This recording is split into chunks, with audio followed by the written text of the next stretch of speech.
Controversial and, if I may say so, a very critical view of life of today's black woman. She joins us today in our studio, and of course we'd like to welcome you today to Vibrations. Well, thank you, Raven, for inviting me.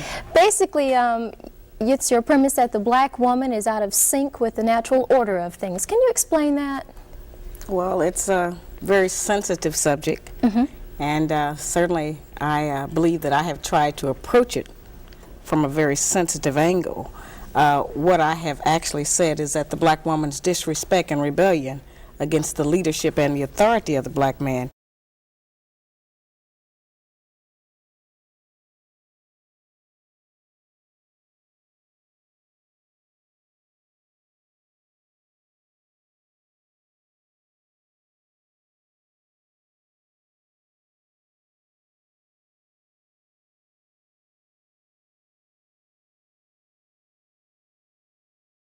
breakdown in the black family structure.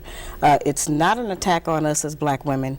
It's just saying that in the breakdown of any relationship, both parties have to take responsibility. And as black women, we have been protected and insulated from any kind of examination about what our share of the responsibility is in the breakdown of the black family. My book represents the first platform, certainly, that the black man has ever had to air his grievances about the black woman, because no one would ever listen to him. They have only listened to us. Can you tell us a little bit about the book itself? What brought you to this point of having to sit down and use your pen to write this book? Well, actually, it was my first book. In 1985, I authored How Not to Eat Pork or Life Without the Pig. And at that time, I was going around doing what I was calling Get Off That Hog lectures. And during my travels, I noted that I would take the microscope and show people how you can't kill the trichina worm in pork by cooking it. Heat was not destroying the worm, and I would show them, the difference, and demonstrate how FDA was now using radiation to try to kill the worms in pork because cooking was not working, which is what we had always been told. And during that time, a lot of black men were in agreement to get off eating pork. They wanted to change their eating habits, and they were happy to find out some information that might possibly save their lives. But it was black women who were the most adamant, who refused to change meal planning techniques, seasoning food, cooking techniques.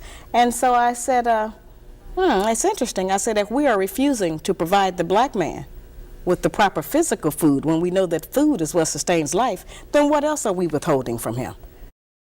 Brain tumor. He showed me the video as he operated on Rosemary's brain, carefully working, knowing this is the most dangerous spot in the human body to work next to, the brainstem. Here's the lump, and at this point it still looks like a brain tumor, and so we're just opening up into the inside. And then the unexpected. No tumor, instead a worm. Watch as Dr. Nakaji grabs the worm and gently tugs it out of Rosemary's brain. It's still alive. You don't hear him on the tape, but Nakaji actually chuckles. Which I'm sure is a very strange response for the people in the operating room, but because I was so pleased to know that it wasn't going to be something terrible. This worm comes from eating undercooked pork, but more frighteningly, it can be spread by people who... It wasn't going to be something terrible. This worm comes from eating undercooked pork, but more frighteningly, it can be spread by people who have the parasite in their bodies and...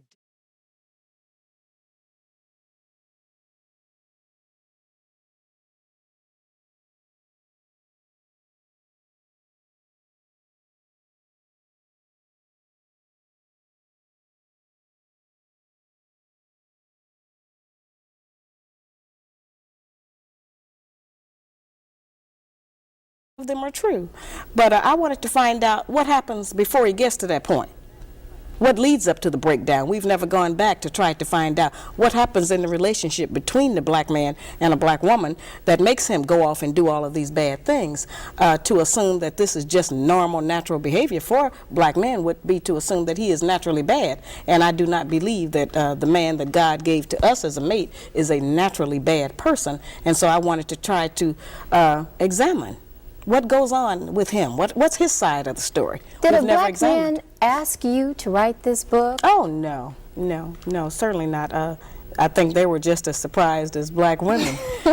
Many of them approached the title of the book with a little apprehension because they have not had a champion We have never had a black woman who actually stood up and said, I'm standing up for the black man's side of the story. We know what our side is, and both sides are true. We have done some very dreadful things to each other, and I don't exonerate black men, which is kind of a misconception that people have. I just say that we know his side. What about our side? And we do have a side. We have adopted some wrong standards. We are judging our men many times by the wrong value system. We are using his children sometimes against him. We have been told that the only benefit that a black man provides in a home is money, and if he does not give. In order for us to even be on welfare, we have to hate our men. You can't get a temporary assistance for needy family welfare check. By the way, that only lasts for 36 months, y'all, so y'all need to get y'all stuff together. But you can't get that check without having to inform on the man that you had a child with. All right? You're going to have to put child support on him. Paul, who says he's more than happy to pay child support for his 11-year-old son.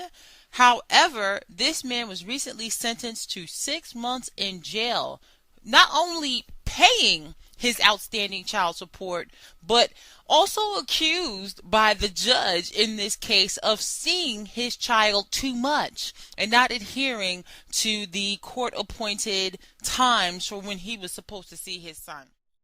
Well, a Houston father is facing 180 days in jail for overpaying his child support and over-visiting his 11-year-old son.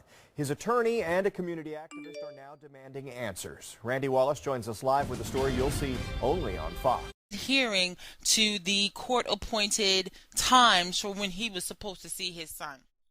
Well, a Houston father is facing 180 days in jail for overpaying his child support and over-visiting his 11-year-old son.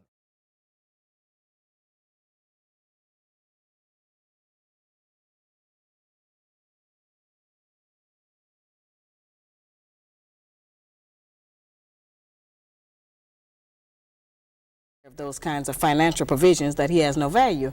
And what my research has proven to me is that a black man, any man in any home, provides much more than financial support. The man provides guidance, instruction, discipline for the children, which we sorely need in our black homes.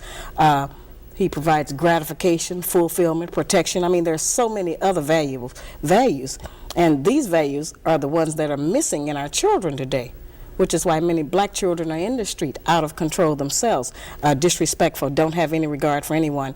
And most of us are scared of them, and everybody else is, because nobody has a way into them to try to gain any control over them. So